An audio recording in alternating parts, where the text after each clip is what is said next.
Nous reprenons avec Françoise Davoine. Vous êtes psychanalyste, maître de conférences à l'EHESS. À la retraite. On va dire honoraire. Honoraire. Voilà. Et donc auteur de nombreux ouvrages, en particulier La folie Wittgenstein en 2012, Mère folle en 2006, Don Quichotte pour combattre la mélancolie, et avec Jean-Marc Gaudière, qui a déjà été appelé à la barre, Histoire et trauma en 2012, traduit dans plusieurs langues, et en 2013, À bon entendeur, salut. Alors, je suis très contente d'être au milieu de personnes qui ont parlé de façon si brillante ce matin, si exceptionnelle. Et je me situe un peu dans la suite du fait que la guerre en performance dans la création littéraire, qu'elle soit orale ou écrite, nous a valu toutes les épopées dont parlait Charles Malamud du monde entier, des pièces de théâtre tragiques mais aussi comiques. Bien sûr, il n'y a pas de carnaval dans les pièces de théâtre, dans les tragédies, mais il y a les comédies tout de suite après. Et puis le théâtre des fous médiéval, et plus près de nous, les romans. Et je vais parler de ça, les aventures de Don Quichotte. Je suis une fanatique de Don Quichotte, dont l'impact factor était énorme, puisque c'était le second best-seller après la Bible. Et au XVIIIe siècle, je parle de ce roman anglais, on est quand même dans un colloque franco-anglais, malgré les apparences. La vie et les opinions de Tristram Shandy, gentleman, dont j'ai parlé tout à l'heure, enfin, j'ai commencé à l'évoquer, qui se situe comme un épigone, Laurence Sterne, de Don Quichotte. Et vous allez voir que c'est de l'importance pour la romancière dont je vais parler maintenant. Donc, l'histoire de Tristram Shandy, c'est celle, l'héritier de Don Quichotte, c'est le capitaine Shandy, qui est blessé à la bataille de Namur. Il a son Sancho Panza, qui est le caporal Trim, blessé à la bataille de Landen pendant la guerre des sièges, au temps de Malbrout s'en va en guerre, duc de Marlborough, à la fin du XVIIe. La trilogie de Pat Barker, dont je vais parler aujourd'hui, donc 3 titres. Regeneration, en fait, c'est traduit, le seul traduit chez Actes Sud, il paraît que c'est épuisé, qui est traduit sous le nom de Régénération, en fait c'est Régénérescence. The Eye in the Door, c'est l'œil dans la porte. Et le 3e livre, The Ghost Road, La route des fantômes, ont été publiés entre 1991 et 1993. Et la romancière s'inscrit dans cette tradition des romans qui sont une thérapie des traumas de guerre, tout en écrivant leur histoire. La performance du roman de Sterne, j'y reviens parce que c'est alors, enfin, je trouve que c'est un peu dans cette lignée, est de mettre en scène la thérapie du capitaine Toby, blessé à la bataille de Namur, et de l'enfant Tristram, son neveu. Et je tiens à préciser, toujours, quand on travaille sur les traumas de guerre, on travaille avec l'enfance, les enfants de la guerre. C'est très important. Donc, l'oncle Toby, alors le neveu Tristram, il est accablé d'infortune depuis sa conception. Le roman commence avec sa conception ratée. L'oncle Toby est le seul à prendre soin de son neveu, avec une tendresse, nourrie au front, dans la boue des Flandres et d'Irlande, où l'on s'étripait vaillamment. C'est ça le paradoxe.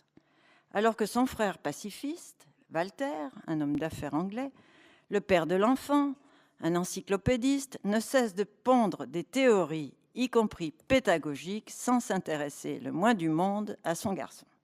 Enfin, sans s'occuper de son garçon, plutôt. La boue des Flandres, celle, dit Pat Barker, qui colle les hommes entre eux, d'un amour inconnu en temps ordinaire, est la glaise primordiale qui est maniée par la romancière.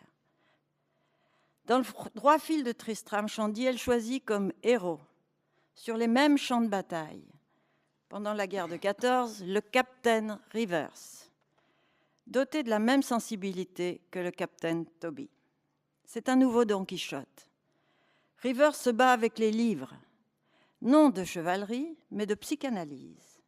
Il lit Freud d'une main, et de l'autre, il écrit ses notes cliniques tout en se rendant compte que la méthode freudienne, la technique, ne marche pas avec les soldats revenus des tranchées. Donc, il doit le modifier, et comme il va noter tout ça. Et surtout, qui sont ces patientes? Ce sont des poilus de 20 ans, des poilus anglais de 20 ans, qui ont des symptômes qui leur donnent l'allure de vieillard. Il a pour Sancho Panza un poète, Siegfried Sassoon, à moins que ce ne soit le contraire, que Rivers soit le Sancho Panza de Sassoon. Nous verrons que cette inversion des places gémellaires, comme disait Jean-Max, ou de ce double, on va voir que le double est très important, est un trait incontournable de la psychanalyse de la folie et du trauma. Cette fois, les personnages sont historiques. Sassoon et Rivers ont bien existé. Le poète Sassoon vécut entre 1886, il est mort en 1967. Donc il a échappé à la guerre, enfin il a survécu à la guerre de 14 qu'il a faite. Rivers, lui, est un contemporain de Freud. Il a vécu entre 1864 et il est mort en 1922. Avant-guerre, il était déjà, enfin avant la guerre de 14, il était célèbre comme neurologue. Avec son collègue Henry Head, il a fait justement une expérimentation sur la régénérescence des nerfs, tandis que Head s'était coupé lui-même des nerfs. Donc, il se prenait comme cobaye et son assistant, Rivers, testait la régénérescence de la sensibilité. Enfin, je ne vais pas parler de ça tout de suite, mais c'est très intéressant. Surtout, il est connu pour ses travaux anthropologiques à Cambridge sur les chasseurs de têtes des îles Salomon. Il a écrit plusieurs livres. Il était très célèbre comme anthropologue. Mobilisé, alors il est donc en 14, il est mobilisé comme médecin, mais comme il n'a pas l'âge, enfin il est trop vieux pour aller au front, on va l'envoyer dans un hôpital militaire près d'Édimbourg. En fait, c'est un endroit qui est pas un hôpital à l'origine, mais où affluent tous les soldats, à la fois blessés physiquement et psychiquement. C'est là justement qu'il va lire Freud d'une main et de l'autre. Il va forcément changer des choses. Mon point de vue aujourd'hui est de considérer la trilogie de Pat Barker dans un premier temps comme une performance historique et dans un deuxième temps comme une performance cérémonielle. La psychanalyse française ignora longtemps les trouvailles des anglo-saxons. D'ailleurs, on n'aime pas les anglo-saxons, j'ai remarqué. Sur le champ de la folie et du trauma. Pendant la Première Guerre mondiale, surtout, car en France, le traitement psychothérapeutique n'existait pas. Il n'y avait que des traitements électriques, qu'on appelait faradisation. On mettait des électrodes là où ça ne marchait pas, et l'hydrothérapie ou divers chocs. Mais la psychothérapie était inconnue au bataillon. Comme en témoigne, je pensais que j'étais la seule à l'imaginer, récemment, grâce au ciel, l'année dernière, des historiens Stéphane Tison et Hervé Guillemin, dans leur livre « Du front à l'asile », publié donc en 2013, démontrent ce que je suis en train de vous dire. Pat Barker, elle, raconte l'invention de la psychanalyse sur le front de la folie des guerres, enfin la psychanalyse de la folie. Toute la psychanalyse de la folie, qui sont généralement représentées par quelques individus, ont tous travaillé sur les traumatismes de guerre. Et en même temps, je vous l'ai dit, elle crée une performance cérémonielle. En quoi son approche, enfin l'approche de Rivers, diffère de l'analyse classique? C'est qu'elle n'a pas à faire, cette psychanalyse-là, des traumas de guerre et de la folie, à un inconscient refoulé, repressed, répression en anglais, mais retranché, suppressed. Nous, on dit retranché, Rivers dit supprimé. Sous ces deux mots, repression et suppression, refoulement, suppression, Rivers prononça une conférence dès 1917, qui fut publiée dans le Lancet en 1918. Freud lui-même avait bien identifié, on en a parlé tout à l'heure, cet inconscient qui ne relève pas du refoulement. Mais il le laissa de côté en pratique. Quand il a annoncé à Fliess, dans une lettre datée de septembre 1997, donc assez tôt, qu'il abandonnait sa neurotica, c'est en fait sa traumatica, c'est son analyse du trauma. Bien sûr, il y reviendra pendant la guerre de 14, surtout que ses deux fils étaient au front. Et c'est là qu'il va parler des rêves traumatiques des soldats. Mais jamais il n'a parlé de pratique. Dans ces cas-là, d'ailleurs, il n'a pas vu ces soldats traumatisés. Donc, en Angleterre, Rivers fut indirectement le maître de Bion. La performance de Pat Barker consiste justement à incarner sa pratique dans la mise en scène des séances à partir des notes cliniques. Et elle donne du relief, on voit les patients, elle donne du relief à la platitude habituelle des études de cas quand l'analyste s'efface derrière l'association libre pour faire soi-disant écho aux signifiants refoulés. Je parle dans ces cas-là, ça ne marche pas. Mais surtout, cette notion de relief, j'y reviens parce que Jean-Max a parlé de Gregory Nudge. Quand il est venu à notre séminaire, il a parlé justement de l'épopée, il parlait de l'Énéide à ce moment-là, du moment où on donne du relief dans un univers que le traumatisme rend, c'était son mot, filmé, c'est-à-dire complètement plat. Est-ce que c'est ce qu'elle fait, cette romancière? Alors, comment il fait face aux symptômes terrifiants de ces jeunes gens qu'elle dit fossilisés, sortis du temps? Quels sont leurs symptômes? Paralysie non organique, anorexie, vomissement, mutisme, catatonie, tremblement. Ils tremblent tous, ils bégayent tous. Vomissement, cauchemar, reviviscence. Il est, lui, Rivers, incapable de rester neutre. Il lui est impossible de faire des interprétations en termes de désir sexuel ou même en termes de désir homosexuel, conformément aux théories de Freud sur l'armée.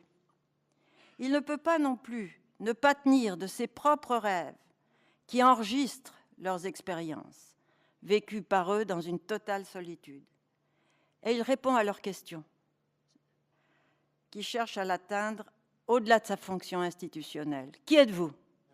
Alors là, il n'est pas le seul. Jean-Max en parlait. On vous pose toujours cette question dans les hôpitaux psychiatriques. Mais récemment, un autre analyste du trauma extrême qui s'appelle Dory Laub, qui est à Yale, parle de ça. Il élabore la position de témoin pour les descendants de la Shoah. Et il dit, la première question que quelqu'un qui ne peut pas parler vous pose, c'est « Qui êtes-vous » Donc, impossible pour lui de ne pas dire « je », alors que dans la formation analytique, on doit s'entraîner à ne pas dire « je ». Donc, c'est le contraire. En fait, la romancière met en scène l'agone du transfert, l'antagonisme avec leur analyste. Rivers, de ses patients, est souvent violent. Aucun ne croit en son traitement, qui consiste, leur dit-il, à s'intéresser à leur histoire. Mais eux, ils ne veulent pas se souvenir, ils ne veulent pas parler. Et ils ne s'intéressent pas seulement à leur histoire par les mots, puisque les mots sont souvent inutiles, mais ils portent une extrême attention aux moindres traces de leur langage corporel. Par exemple, quand un patient refuse le truc freudien de parler, dit-il, dit ce patient, à un papier peint empathique, et quand ce patient nie mordicus se souvenir de ses cauchemars et de son expérience en France, Rivers lui fait remarquer que non seulement il les montre à tout le service, qu'il réveille chaque nuit de ses hurlements, mais qu'il les montre tout spécialement à lui, qu'il retrouve tous les matins sur le sol, en train de ramper et d'essayer de rentrer dans le mur. Ce qu'on ne peut pas dire, on ne peut faire autrement que de le montrer. C'est Wittgenstein qui le dit, dans les années 30, en modifiant la dernière phrase de son Tractatus, écrit sur le front de l'Est, pendant qu'il combattait dans l'armée autrichienne. Cette dernière phrase, alors la dernière phrase du Tractatus affirmait, comme tous les anciens combattants, ce qu'on ne peut pas dire, il faut taire, parce qu'on n'a personne à qui le dire, on ne fait confiance à personne, surtout pas à la société civile, qui trouve que la guerre c'est tellement affreux que vous êtes forcément un bourreau. Il changea sa formule après 10 ans passés dans un... Donc, Wittgenstein, après 10 ans passés à Vienne, et aussi enfin, dans d'autres endroits, dans une étape très proche de celui des patients de Rivers. Mais cette approche thérapeutique prend du temps, car elle est interrompue sans cesse par des passages à l'acte, des fugues, des tentatives de suicide. Par contraste, la romancière nous fait assister, toujours à travers les yeux de Rivers, une fois qu'il est muté à Londres, à une séance d'application d'électrodes dans la gorge d'un patient mutique par le célèbre docteur Yelland, qui pratiquait ce qu'on faisait en France, partisan des thérapies courtes, efficaces. Il pourrait servir aujourd'hui de pub aux sismothérapies qui vont croissant dans notre pays. Rivers assimile ce traitement à un viol psychique. En même temps, il est tiraillé lui-même, lui-même est aussi symptomatique. Il est tiraillé entre son objectivité d'anthropologue et sa propre subjectivité sollicitée par ses patients successifs. Au regard des sciences sociales, il se dit que ses notes cliniques pourraient passer, comme disait Braudel, pour des poussières d'anecdotes. Or, il découvre que pour faire advenir l'histoire d'événements sans témoins, retranchés pour assurer la survie, ce retranchement est nécessaire pour survivre. La seule méthode est de se fier à ses propres symptômes, à lui d'analyste, et à ses impressions subliminales. Comme dit Jean-Max, le trauma parle au trauma et seulement au trauma. Le sismographe de son symptôme est un léger bégaiement qui s'accentue quand il est particulièrement touché par ses patients. L'un des patients, nommé Prior, c'est le principal, c'est pour ça qu'elle l'appelle Prior, c'est le principal patient de la romancière parce qu'il vient du nord de l'Angleterre, d'où elle est. Alors, je ne sais pas si elle est originaire, mais c'est là qu'elle habite, dans le nord de l'Angleterre.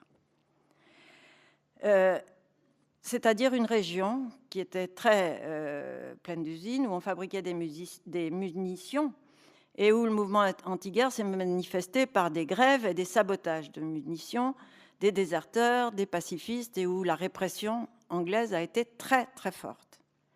Donc, Prior est particulièrement récalcitrant et surtout sensible au système de classe. Il est arrivé mutique à l'hôpital.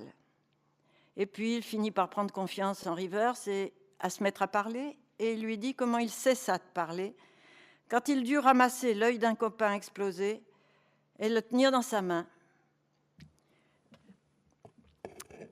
qui le regardait. Enfin, le copain a été explosé par un obus qui était tombé à côté de lui. Mais Prior ne supporte pas que les questions aillent toujours dans le même sens. Et il demande à Rivers, pourquoi bégayez? Depuis quand bégayez-vous?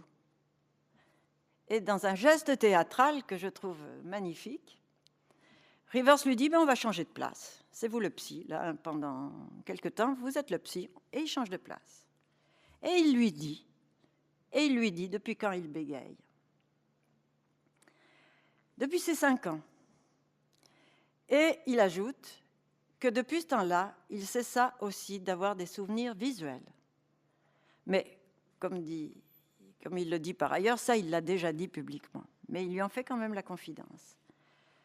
Cette inversion de place, je le répète, se produit toujours dans une analyse de folie et de trauma et prélude généralement à la remise en marche du temps arrêté, bien qu'on n'a pas du tout envie d'y aller. Au plan de la micro-histoire, nous apprenons que William Rivers est le fils d'un pasteur, rééducateur de langage et surtout du bégaiement. Il a complètement échoué avec son fils. L'un de ses célèbres patients est Charles Dodgson, alias Lewis Carroll, qui prit pour l'une des figures d'Alice la sœur de William Rivers, Catherine. Or, actuellement, et ça, il y aura une... Quand je vous dis l'enfance est très présente, comme toujours dans ces histoires-là, actuellement, à l'âge adulte, Catherine reste aussi clouée au lit, comme les patients de Rivers. Et il a toute une analyse, Rivers, sur ce que c'est que d'être pris dans l'imaginaire d'un adulte, complètement. Bon. Alors, Pat Barker écrit « Alice in Hysterialand ». C'est elle qui révèle, Catherine, il va la voir à un moment donné, à son frère, l'origine du symptôme d'absence de mémoire visuelle. Charles Dodgson détestait les garçons. Il les considérait comme une erreur, ce qui désespérait le gosse, William. Pour calmer une de ses crises de larmes, sa sœur lui raconte que leur père lui montra un tableau représentant leur illustre ancêtre. Ils ont un illustre ancêtre, le grand-oncle William Rivers, du même nom que lui, qui était le marin qui tua l'homme qui tua l'amiral Nelson. Le tableau le montre, Après une amputation, pas Nelson, William Rivers, après une amputation sans anesthésie, ou au moment où on lui applique du goudron bouillant pour cautériser la plaie. Ce qu'on ne peut pas dire, il faut le taire. Telle est la leçon du père orthophoniste à son fils de 5 ans, qui plus tard prendra le contre-pied de cette leçon avec ses patients. À leur contact, la mémoire émotionnelle et sensorielle de l'anthropologue, tenue jusque-là à distance par l'objectivité scientifique, lui revient depuis la Mélanésie. Pat Barker entrelace les notes cliniques de Rivers à ses notes de terrain sur les rites funéraires des chasseurs de tête. Cette méthode que Wittgenstein préconisera sous le nom de « association d'usage » dans ses remarques sur le rameau d'or de Fraser, donne à la performance littéraire de la romancière une valeur non seulement historique, mais d'efficacité symbolique, pour reprendre les mots de Lévi-Strauss. Les rites funéraires des chasseurs de tête n'ont rien à envier en violence au tableau de l'amputation de l'ancêtre. Quand un chef meurt, une tête est exigée qu'on va capturer chez les ennemis, au grand scandale des Anglais civilisateurs et destructeurs de ses coutumes. D'ailleurs, quand Rivers y est, on ramène un gamin de 4 ans. Heureusement, il ne sera pas sacrifié. On le mettra dans la maison des crânes, et comme enfant, avec un vieil aveugle, c'est lui qui devra s'occuper toute sa vie des crânes. Mais quand des millions de têtes restent sans sépulture dans les tranchées, le savoir-faire des Mélanésiens avec les fantômes lui vient en aide, l'assiste, comme on disait. La trilogie s'achève par la vision, dans les rues de Londres, de son informateur, le medicine man Njiru, comme lui célibataire. Ce qui est rare chez les chasseurs de tête. Rivers sort de l'hôpital dans les rues de Londres, où la lente agonie d'un jeune homme au visage arraché vient de s'achever. Il voit Njiru venir à sa rencontre. Il le voit, en chantant pour lui le rituel qui leur donne le repos. Nous sommes au début novembre 1918, la semaine avant l'armistice. Prior, le patient retourné au front, a été tué cette dernière semaine dans une action inutile, ainsi qu'un jeune poète anglais, Wilfred Owen, dans le même combat, que Rivers avait connu aussi dans cet hôpital de Craig-Lockhart en Écosse, où Owen avait été hospitalisé pour shell shock. Alors arrive l'impossible. À quoi bon soigner les soldats de leur névrose de guerre si c'est pour les renvoyer au casse-pipe? Cette aporie tragique est exacerbée chez Rivers quand au tout premier chapitre, la trilogie commence là-dessus. Il doit recevoir un poète, Siegfried Sassoon, amené par son copain, l'écrivain Robert Graves, qui a écrit, c'est traduit en français, un magnifique livre sur la guerre de 14, Goodbye to All That.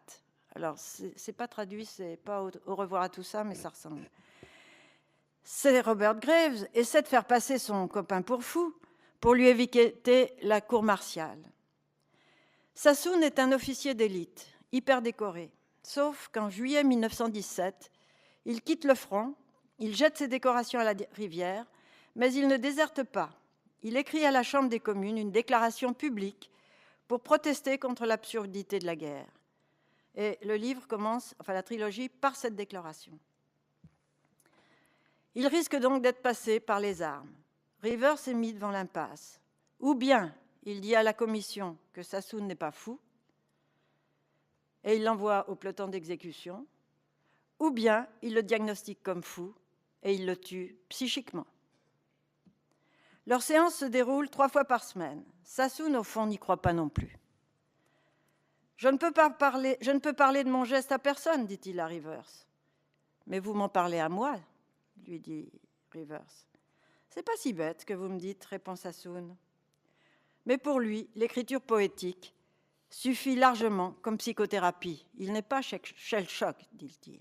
Enfin, c'était la névrose traumatique. On disait shell shock, on disait obusite en français. Quand il rencontre à l'hôpital le jeune Wilfred Owen, qu'il admire éperdument, Sassoon l'incite à composer des poèmes de guerre et l'aide à travailler la langue et le rythme. Il lui dit qu'il faut suer sang et eau pour écrire de la poésie. Le rythme des séances avec Rivers va permettre à Sassoon de revivre une reviviscence traumatique. Enfin. Mais ça lui arrive quand Rivers est parti pour 8 jours, histoire de prendre congé car il est épuisé. Et c'est là qu'arrive. Il y a de la tempête. Il entend à la fenêtre taper sans relâche. Et il s'aperçoit que ce n'est pas que la pluie. C'est alors qu'il voit apparaître dans l'embrasure de la porte de sa chambre un copain mort il y a 6 mois.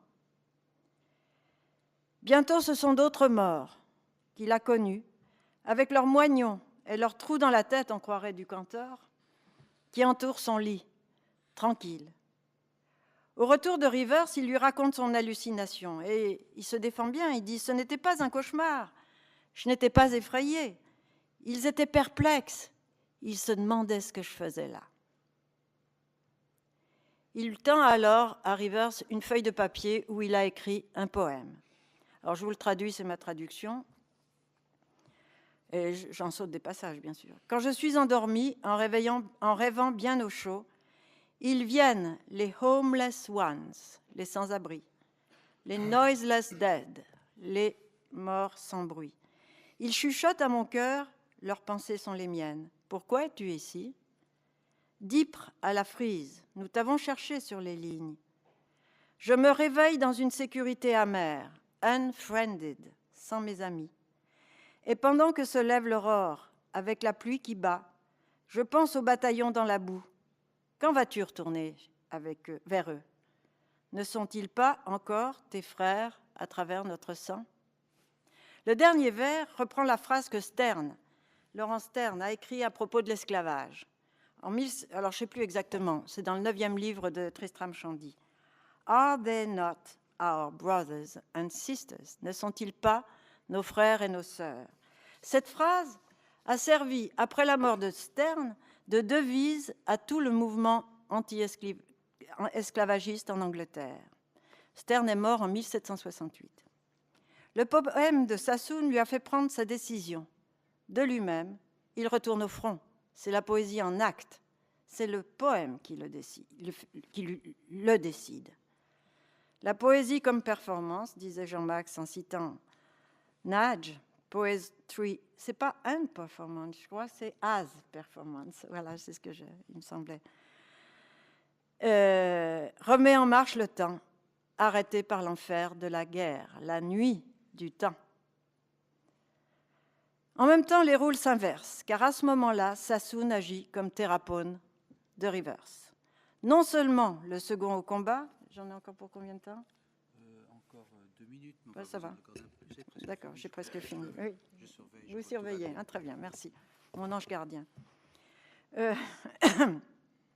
Non seulement, alors, Sassoon devient, les rôles s'inversent, le thérapeute de Rivers.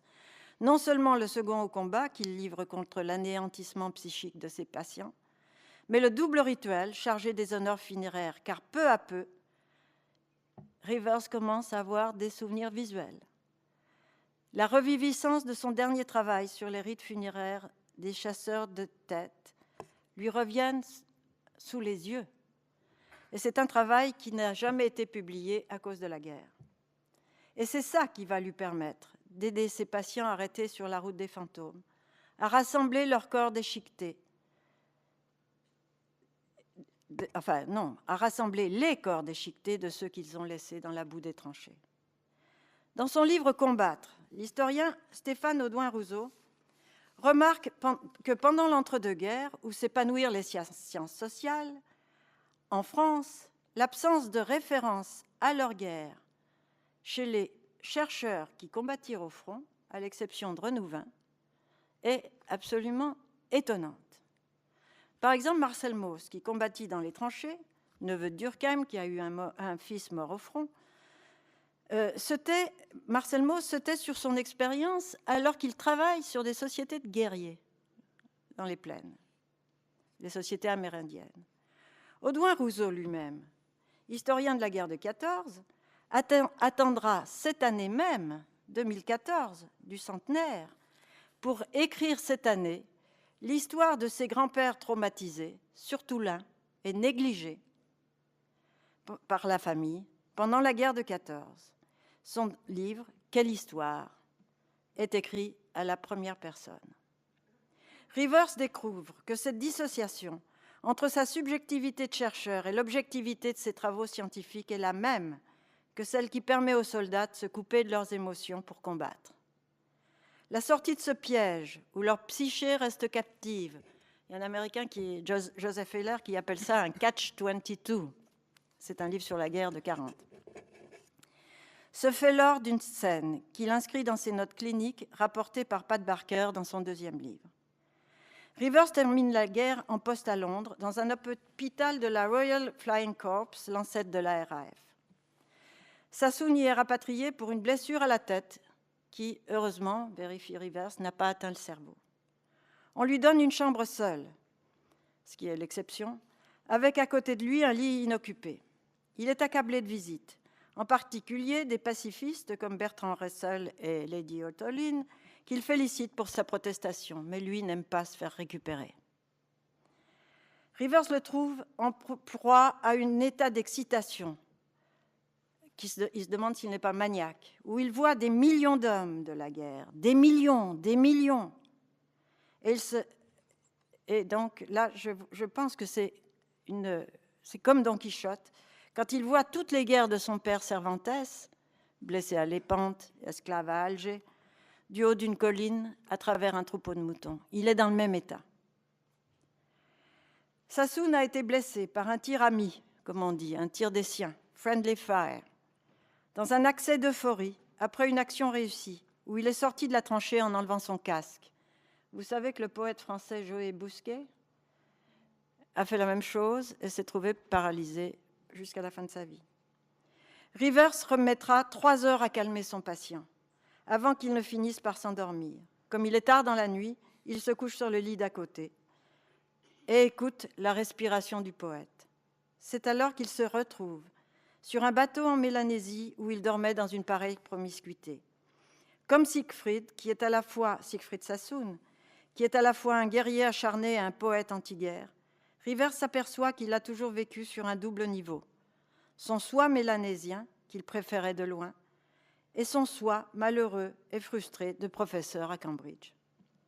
Il découvre alors que l'état maniaque du poète n'est rien de pathologique, mais qu'il leur permet à tous deux de prendre le risque de réunir les deux parties séparées de leur histoire ou de leur expérience. À son réveil, Rivers trouve Sassoon apaisé à côté de son lit, qu'il remercie et qui confirme le moment toujours décisif où des expériences sans témoin ont pu se vivre dans le miroir du thérapeute, de l'expérience du thérapeute. Des expériences sans témoin qui viennent de l'autre côté du miroir, parce que dans les guerres, les miroirs explosent, donc through the looking glass, peuvent être mises en histoire seulement dans le miroir du travail psychique, analogue, d'un symptôme analogue chez le thérapeute. Et ça, c'est des choses que les analyses ne racontent jamais. Ils n'osent pas. En conclusion, on pourrait presque dire que l'homme est un animal cérémoniel, dit Wittgenstein, tout à fait contemporain de Sassoon. Sa philosophie était pratiquée selon lui comme une thérapie et se nourrissait des associations d'usage avec les pratiques sauvages, comme il disait, où il s'agissait de faire mourir la mort. Or, la pratique cérémonielle de Njirou, l'informateur de Rivers, se situe justement dans l'entre-deux-morts dont parlait Jean-Max, entre l'agonie de la mort vivante et la mort réelle. Dans cet espace intermédiaire, la psychanalyse de la folie traumatique inaugure un rythme, une poésie qui permet d'enterrer les morts sans sépulture, à condition que joue la fonction réciproque de thérapeute. C'est celle du fameux copain des tranchées, c'est celle du buddy des guerres d'Irak, d'Afghanistan. C'est même, je crois, le parce que c'était lui et parce que c'était moi de Montaigne et la Boétie dans le contexte des guerres de religion, parce qu'il l'a quand même rencontré après l'écriture de la servitude volontaire. C'est une instance cardinale au milieu des horreurs et des trahisons de la guerre que la romancière fait exercer. On pourrait presque dire que la trilogie de Pat Barker est une œuvre cérémonielle. Voilà.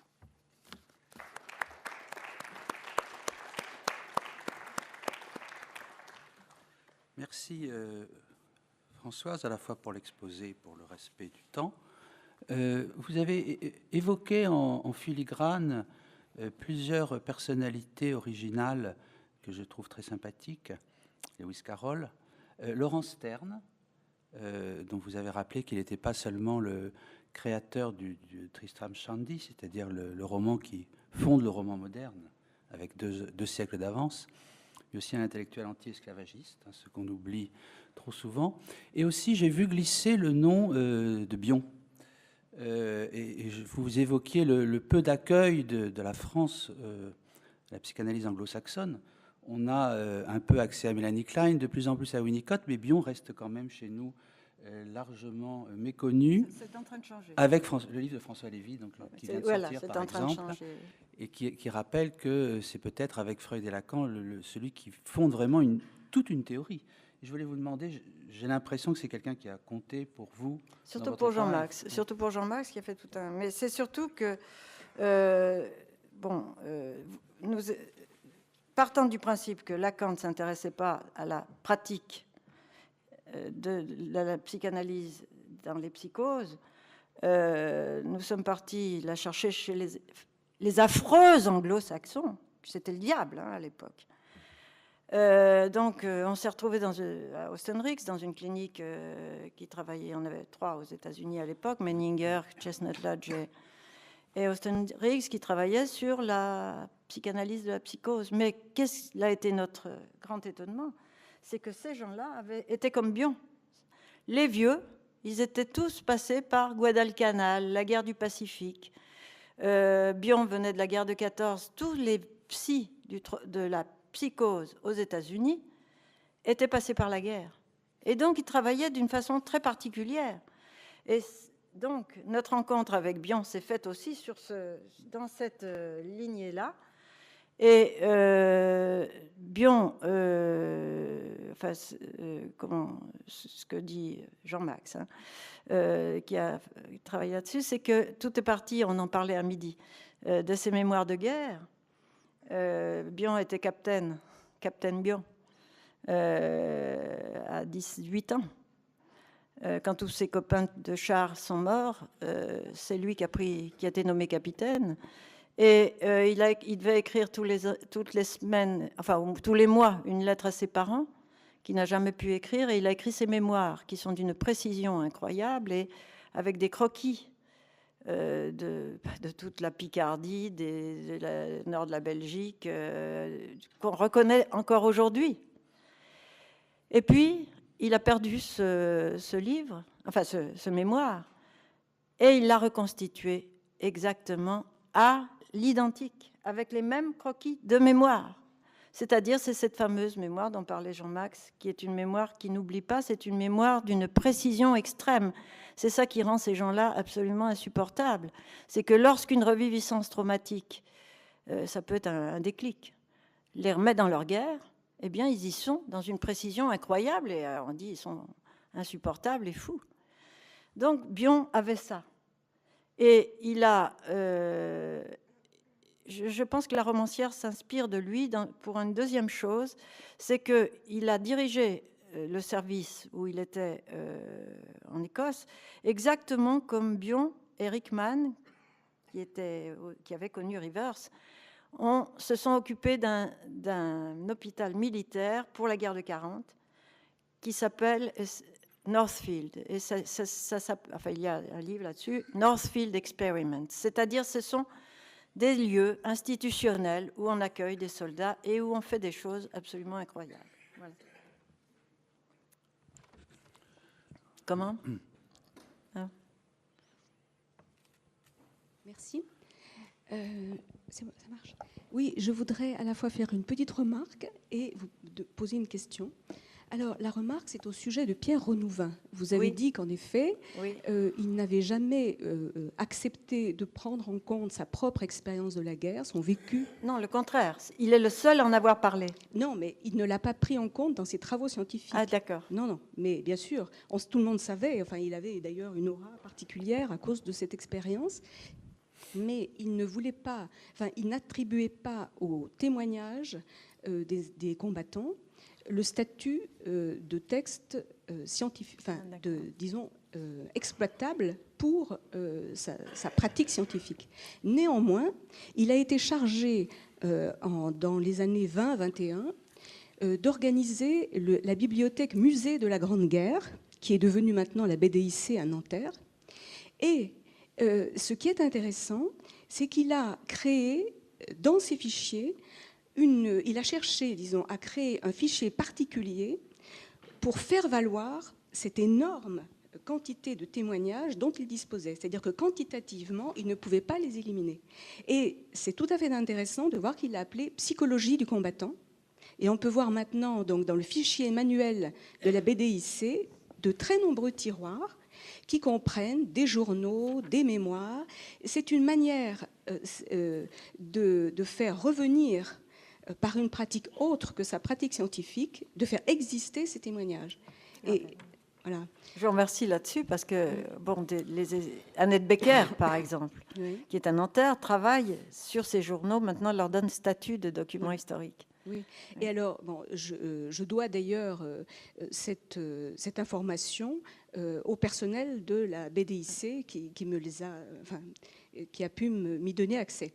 Alors maintenant, je voulais vous demander, à propos de cette trilogie de Pat Barker et de la figure du psychanalyste Rivers, dans quelle mesure on peut passer par une fiction romanesque pour retrouver la pratique authentique, la véritable pratique historique de ce psychanalyste. Alors attendez, c'est aussi une autre question.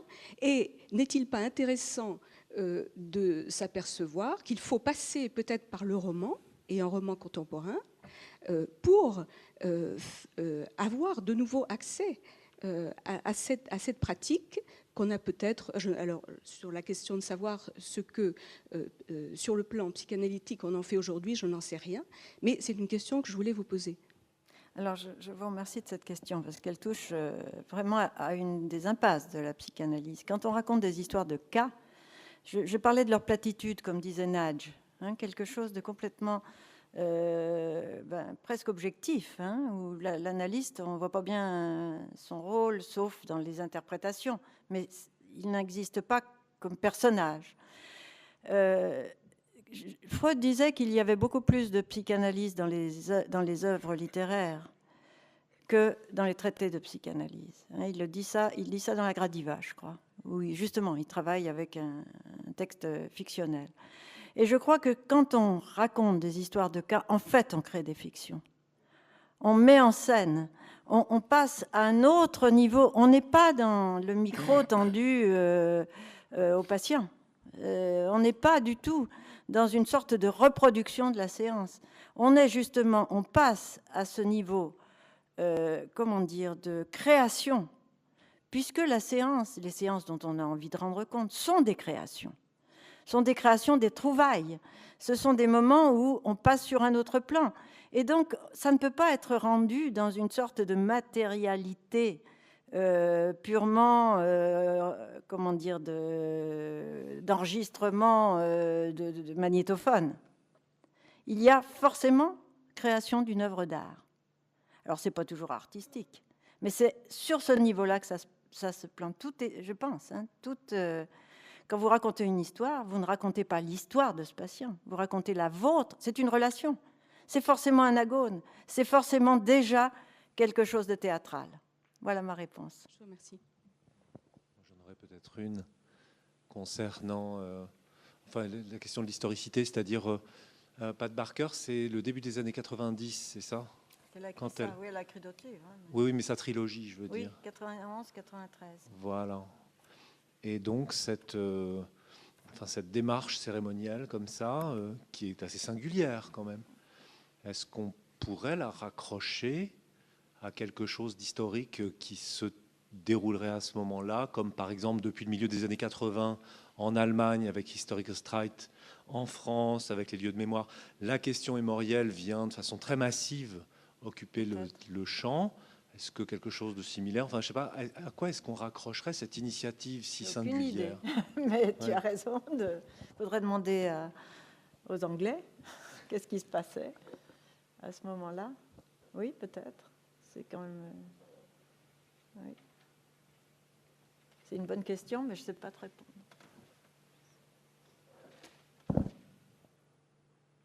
J'ai l'impression que pour répondre à ce que vous demandez, bon, aux questions que vous posiez tout à l'heure autour du qui êtes-vous, qui est posé par ce genre de patient, il me semble qu'il y a aussi un regard anglo-saxon qui est plus proche de cette mise en évidence de l'analyste comme sujet, indépendamment des patients eux-mêmes.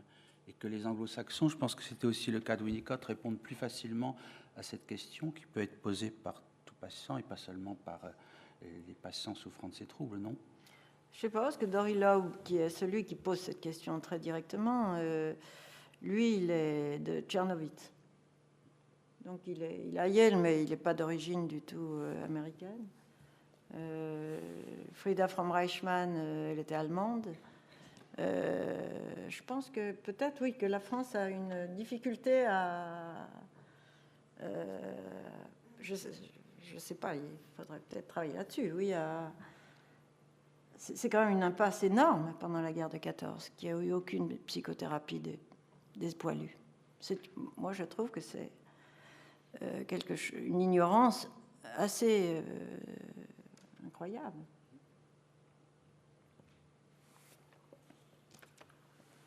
D'autant que cette présence du psy a été quand même une présence qui allait à l'encontre, oui, de toute la neutralité et qui lui réclamait une proximité avec ses patients.